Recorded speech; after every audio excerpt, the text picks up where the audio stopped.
Welcome back to the Alex Jones Show. I'm David Knight, your host today. We're going to be going to our reporters in Ferguson, Missouri, Jakari Jackson and Joe Biggs. They tell us that the grand jury has reached a decision. They're waiting for it to be announced right now. So we're going to go to them in the next segment. But in this segment, I want to get right back to your phone calls. We got some people that have been waiting on the line. Let's go to Anthony in Florida. Let's see how many people we can get through here in a short period of time. Go ahead, Anthony. Hello? Yes, go ahead. You're on.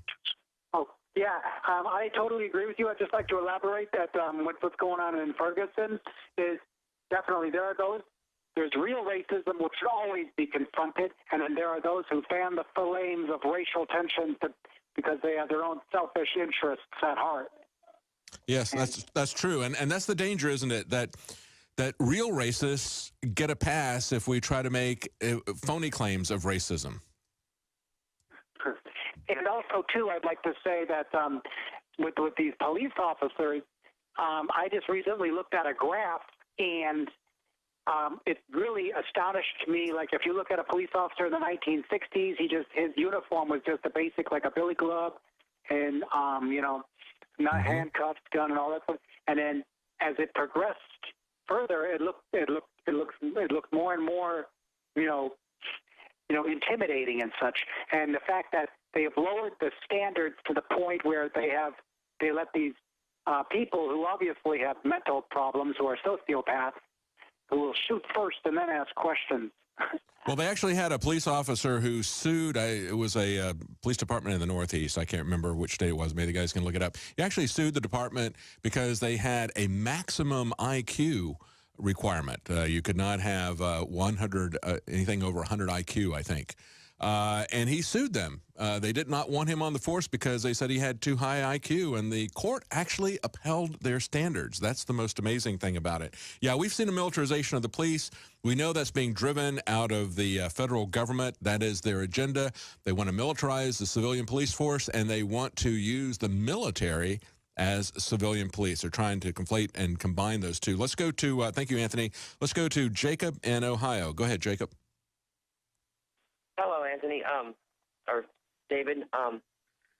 The control of the government is crazy in our schools right now. I mean, you have the Army workers in there that try to get people to sign up with them, and they just sit there and wait and have contests to win a free iPad or this, and have the kids come up just to register, and then your name's in the system, basically.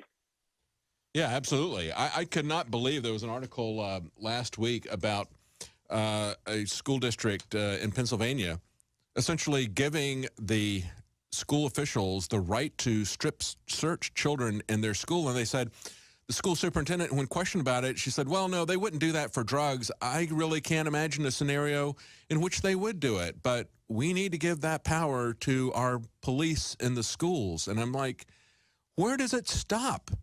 Where do we have any kind of constraint on the police? We just give them carte blanche to do anything that they want to our children. And I think that's one of the reasons why so many people have pulled their children out of the government schools and are homeschooling them.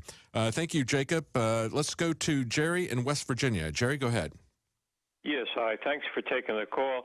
David, I'm mostly concerned, not to deviate from the subject, but we had a big water spell here in West Virginia, and frankly, we've had very little feedback from the government, and frankly, you cannot reach anyone that seems to have some sort of idea of what seemed to happen. You're going to have to organize outside of them and put pressure on them in the press. Thanks for calling. We're going to be right back with Jakari Jackson and Joe Biggs from Ferguson, Missouri. Welcome back to the Alex Jones Show.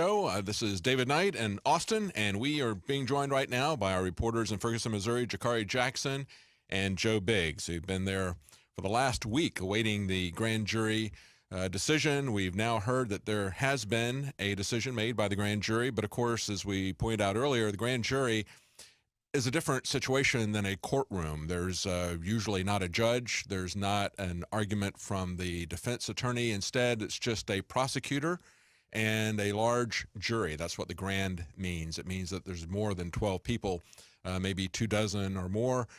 So they have finished their deliberations, but of course, with it being a closed, secretive session, they will be able to release this, I guess, whenever and however they wish. Let's go to Jakari Jackson in Ferguson, Missouri right now. How you doing, David? Jakari Jackson reporting from Clayton, Missouri. I got a little reverb in my ear. I don't know if you guys are hearing that as well. No, don't hear that. But still, you haven't heard any details as to what the decision has been, only that they have reached a decision. Is that correct? Yes, it was reported by CNN, I think, just a few minutes ago that they had reached the decision. But like you said, they're still stringing us along to find out exactly what that is. So hopefully it'll be sometime in the near future. Hopefully it'll happen while we're live on the show. But meanwhile, you can see the surroundings around us. We've done some reports over the past couple of days showing you guys outside the Justice Center. You can see all the media trucks, heavy police presence out here today. This is the largest police presence we've seen in this location since we started our broadcast. And also they have all the barricades and all the things going on over here to the other side of the screen. I want to talk a little bit about, before we get to the Darren Wilson verdict, some of the things that have been going on in and around the St. Louis area. Last night we went out to another march, another peaceful march. I think the only injury to report was a journalist got hit in the head with a rock, I believe it was. But we marched peacefully with a group of about 1,000 people for about an hour in Shaw, Missouri, which is a little bit south of here. And it's good. You know, they do the shut down the streets, the shut it down for Michael Brown, as they call it. They go into an intersection and they shut it down for 4 minutes, symbolizing the 4 minutes that Michael Brown, or excuse me, the 4 hours that Michael Brown was left just dead on the road to bleed out without any chance of being revived. So they've been doing that. And the police last night were very well behaved. I think they've learned their lesson. They've had plenty of mistakes to learn from. They're staying 2 or 3 blocks in front of the protesters. They would block off traffic for about 4 minutes or whatever it was so they could shut down the protest, and then they would continue on with the march. So it's very peaceful, minus the guy who got hit with a rock. Everybody out there was in good spirits, and they keep hyping this up as it's going to be some huge violent thing. Is there a chance for violence? Yes, there is, but the majority of the people I've met out here don't want anything like that. They think if there is going to be violence, it's going to be outside agitators and other people who come in who just take advantage of the situation. But the people in Ferguson, the people here in Clayton, nobody really wants that to happen. Everybody's just preparing for the worst. You know, it's hope for the best, but prepare for the worst. Well, you know, Jakari, there was also this report that we have up on Infowars.com. Besides the march that you just mentioned about a reporter getting hit in the head, there was also a report that a journalist was arrested. The police say that he was standing in the street, yet they have witnesses, multiple witnesses came forward, disputed that claim. They had photos and videos showing that he was taking photos from the sidewalk. Is this a similar tactic, or is it maybe the same incident that you guys were talking about a couple of nights ago where the police were warning people? Yeah, it's the same one. We were there that night. It was... And the night that happened, the police were much better behaved. I can't say they acted perfectly, but they had a different guy in charge. He had the guys pretty calm, pretty collected. And then they were standing in front of the police station, but they went inside the firehouse, around and down the block to address some people who were standing in the street just a block down the road. So they get there, they tell all the journalists, all the protesters that they cannot stand on that side of the street. I was across the street. I didn't get the best view. One of our viewers told me that you can kind of see in the corner of one of my videos, but I think Joe captured it pretty well, at least when they cuffed the guy and were walking him into the firehouse. So you guys can go watch those videos for yourself. But it's my understanding that, yes, the journalist was not impeding the flow of traffic or anything else. And Joe was telling me that one of the officers was just doing what he was told to do. Well, we've been hearing that through social media. We can't confirm that one way or the other, but people are claiming on social media that one of the officers had volunteered the statement to somebody off camera, I guess, that he was just doing what he was told to do to target this particular journalist. That's why they haven't targeted us, and we hope that trend continues, but I don't think they want the media fear that goes along with arresting a lawful reporter who's just standing on the sidewalk, legally photographing. So let me ask you, Jakari, things have gotten better with the police. Well, go ahead, Dave. Let me ask you, if the people there, you said a lot of them seem to be knowledgeable that it's an issue that is bigger than race. Has anybody been talking about the situation in Ohio where, of course, there was that guy in Walmart, someone called 911 and said he was waving a gun wildly around in Walmart. He was actually carrying a BB gun that he was going to purchase from Walmart. He was carrying that with him. The police showed up and just shot him down. And then the police, no action was taken against the police that shot him. We see that there really hasn't been a whole lot of protest going on there. There's been some protests from student groups, from an open carry group, but now the mantle of protest there seems to be strictly anonymous protesters showing up. There's a great picture. Murder is wrong, even when the murderer wears blue. So they're calling on that police officer to be fired or at the very least disarmed. No action was taken against that police officer there in Ohio. Is there any understanding or any connection in the minds of the people there at Ferguson to some of these other cases? Because clearly that was a case of, to me, that was much more clear-cut in terms of overreach and excessive violence of the police. Yes, people are aware of things going on in other parts of the country. Of course, the latest thing that happened in New York, and also the young man who had the BB gun. So, you know, they'll come out and they'll chant the names of these other people, not just Michael Brown, but also other people here in the St. Louis area and around the country as well. So they're very aware and cognizant of the things that are going on. But why we don't have larger protests, larger demonstrations for those things, I don't really know. I'm not exactly sure how it happened that this is the issue that people decided to focus on. You know, there have been media about these other events as well, but this was the kind of the catalyst that got everybody together to focus on the situation. Like you said, you know, there's a lot of things that they're keeping from us as far as the particulars of this trial, but the things you mentioned, the Walmart shooting, the guy who got shot in New York in the stairwell, there are other more definitely clear-cut examples, but why I came to this, I'm not exactly sure. Well, of course, it seems like to me that there's a lot of people in the conservative community, people who would have kind of a knee-jerk reaction to defend law enforcement first and foremost, and not really look very closely at particular incidents. It seems like they also are the same kind of people who are going to not be persuaded by demonstrations. They're actually, I think it's going to kind of backfire against those people when they see a massive group of people carrying signs and shutting down intersections, that sort of thing. It's going to make them, it's going to push them further into the camp of saying, yeah, we need to have even more law enforcement, don't we, to kind of shut this stuff down. Maybe there's other ways that we need to reach those people. Well, the thing about it is, David, you know, whether it's police actions or military actions, they think if you're wearing a uniform, a lot of people, anything you do is, you know, on the up and up. But that's not the case. You know, we've seen some horrific things done in war theaters. We see horrific things done on our streets here in America, you know, growing the opium overseas, all kinds of things going on. So I'm not one of those people who think, you know, just because you're a uniform, everything you do is in the right.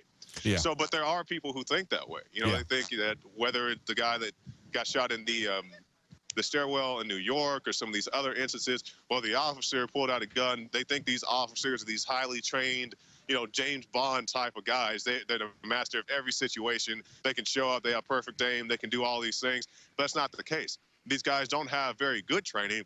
And the training they do get, you know, it's this federalized training. You know, these very harsh, brutal tactics, you know, and since we've been out here the second time from our original trip in August, they have gotten a lot better, but there's still a lot of work to be done.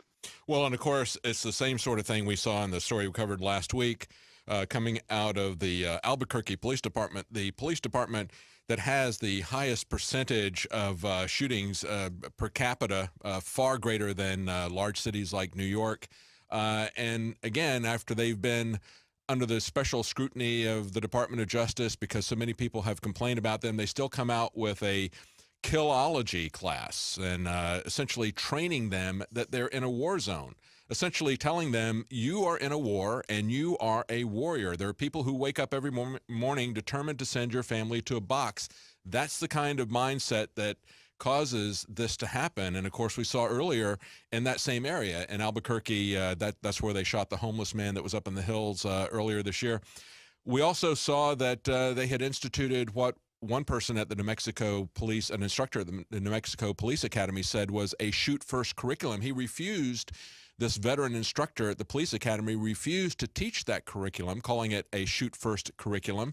And they fired him because of it. They were not going to change the curriculum. So we see this being pushed, and yet there's so many people, I think, that are still just mindlessly supporting anything that law enforcement does, not concerned about establishing some outside oversight or some rules of engagement. I think those people need to be reached. There's a number of ways that we can reach people. I've heard callers call in. They're concerned. They don't feel like we're making headway, but I do believe that we are making headway in the information war. I think demonstrations are a part of it. They will appeal and change the minds of some people.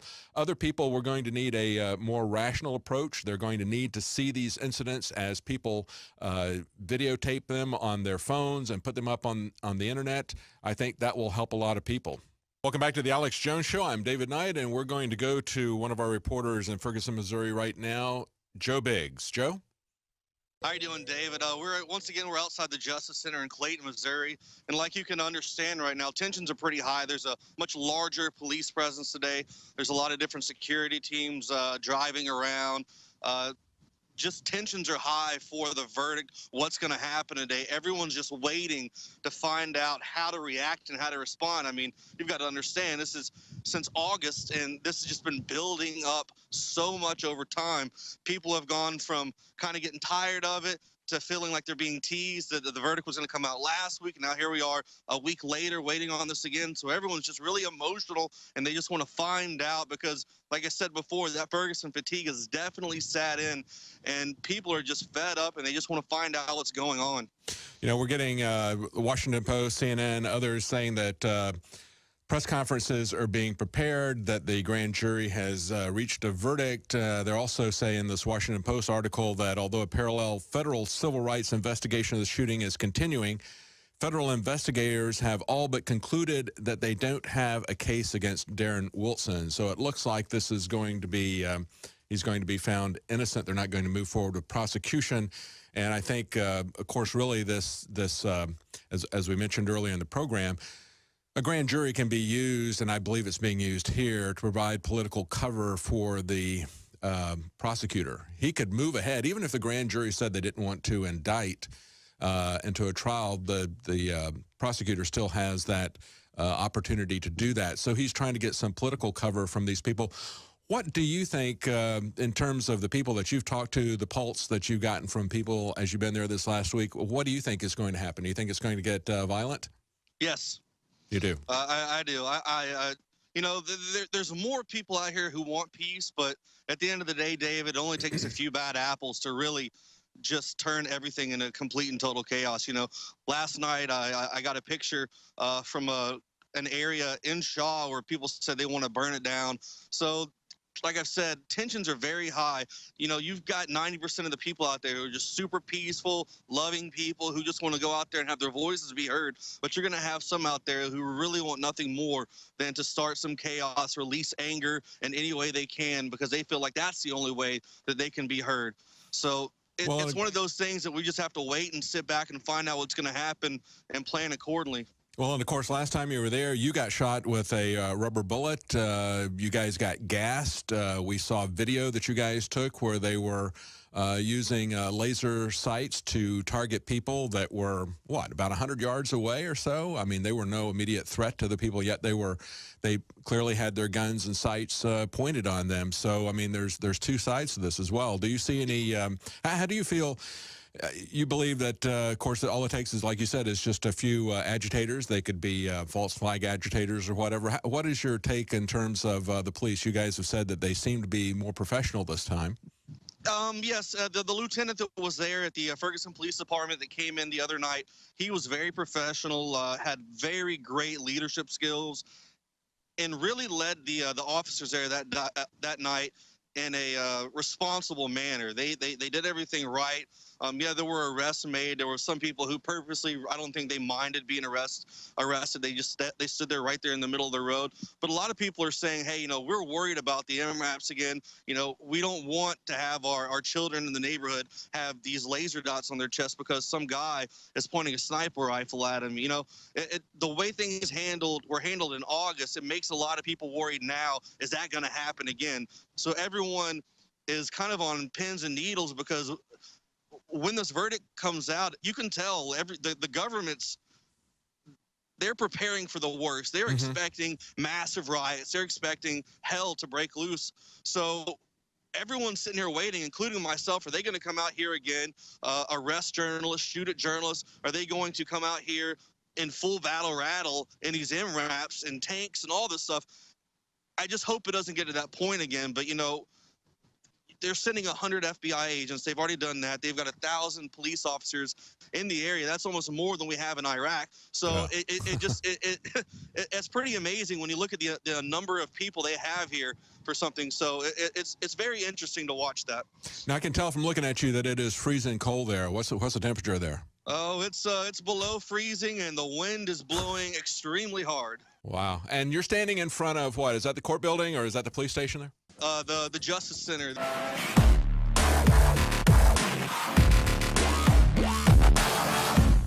The globalist social engineers are not just targeting us with propaganda. They are manipulating our genetics. We are being targeted at every level by estrogen mimickers that lower our testosterone and other hormones and natural compounds that the body needs. After consulting top doctors, nutritionists, pharmacists, and others, we have developed what I believe is the ultimate non-GMO organic super male vitality formula sourced from powerful organic herbs and then concentrated for maximum potency. Super Male Vitality was developed to activate your body's own natural processes instead of using synthetic chemicals. Super Male Vitality by Infowars Life is so powerful that I only take half the recommended dose. For a limited time, we are offering 15% off Super Male Vitality at InfoWarsLife.com to introduce you to this powerful supplement. Visit InfoWarsLife.com today to secure your Super Male Vitality. InfoWarsLife.com.